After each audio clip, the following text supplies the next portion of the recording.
કલ્પના કરો, એક સુમસામ રાત, એક લાંબો ખાલી પુલ અને બસ એક જ નિર્ણય જે બધું બદલી નાખવાનો હતો. આજે આપણે એક એવી મુલાકાતની વાત કરવાના છીએ જે કદાચ ક્યારેય થવી જ ન જોઈતી હતી. તો આ વાર્તામાં આપણે આગળ વધીએ એ પહેલાં ચાલો એક સવાલ પર વિચારીએ. ધારો કે મોડી રાત છે, રસ્તો એકદમ સુમસામ છે અને કોઈ અજાણી વ્યક્તિ મદદ માંગી રહી છે. શું કરશો? શું કોઈ રોકાશે? તો ઘટનાની શરૂઆત થાય છે એક સુમસામ પુલ પરથી. આપણો જે નાયક છે એ છે એક ફૂડ ડિલિવરી બોય. શહેરની ચકાચોંધ હવે પાછળ છૂટી ગઈ છે અને એક એવા નિર્જન પુલ પરથી પસાર થઈ રહ્યો છે જ્યાં ચારે બાજુ રાતની નીરવ શાંતિ સિવાય બીજું કશું જ નથી. જુઓ, એના માટે આ કોઈ ખાસ કે અસામાન્ય રાત નહોતી. બસ રોજની જેમ જ. આખો દિવસ કામ કરીને, મહેનત કરીને એ થાક્યો હતો અને હવે બસ એને જલ્દીથી ઘરે પહોંચવું હતો.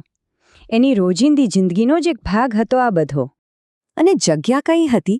ગાઝિયાબાદ અને નોઈડાને જોડતો એક પુલ. પણ મધરાતે એ પુલ પર કોઈ જ અવરજવર નહીં. બિલકુલ સૂમસામ. બસ દૂર ક્યાંક શહેરના ઝાંખા દીવા ટમટમતા દેખાતા હતા. એ સિવાય તો ચારે બાજુ બસ ગાઢ અંધારું અને એકલતા. અને પછી બસ એ જ ક્ષણે બધું બદલાઈ ગયું. એક સાવ સામાન્ય રાત એક ભયાનક સપનામાં ફેરવાઈ ગઈ. મદદ કરવાનો એક નાનકડો, સાવ મામૂલી લાગતો નિર્ણય એની જિંદગીનો સૌથી મોટો ડર બનવાનો હતો. પુલની બરોબર વચ્ચોવચ એને એક સ્ત્રી એકલી ઊભેલી દેખાઈ. એણે મદદ માટે હાથ ઊંચો કર્યો, લિફ્ટ માંગી. હવે આવી સાદી વિનંતીને કોઈ કેવી રીતે ના પાડી શકે?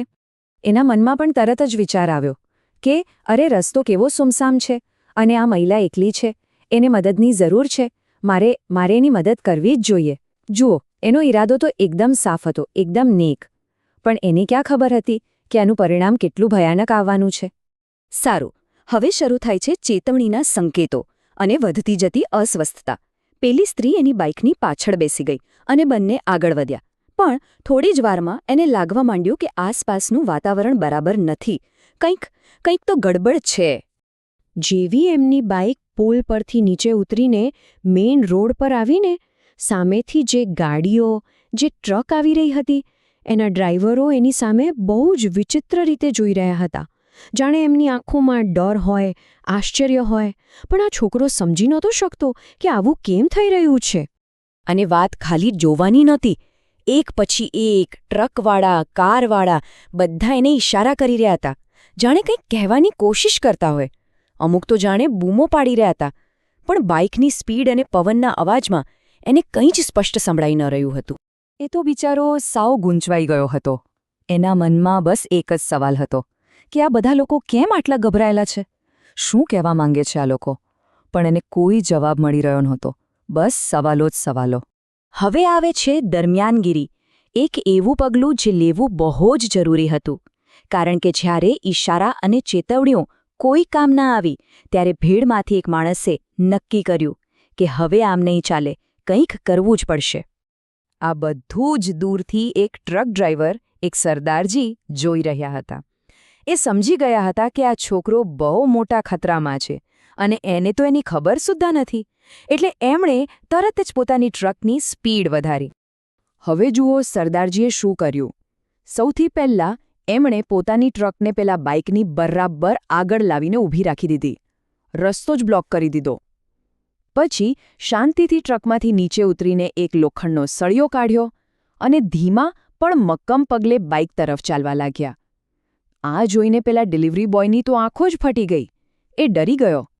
સરદારજીએ આવીને બસ પેલા યુવકના ખભા પર હાથ મૂક્યો અને બસ જાણે એ સ્પર્શમાં કોઈ કરંટ હોય, એ યુવકની આંખો સામે અંધારું છવાઈ ગયું અને તરત જ બેભાન થઈને જમીન પર ઢળી પડ્યો.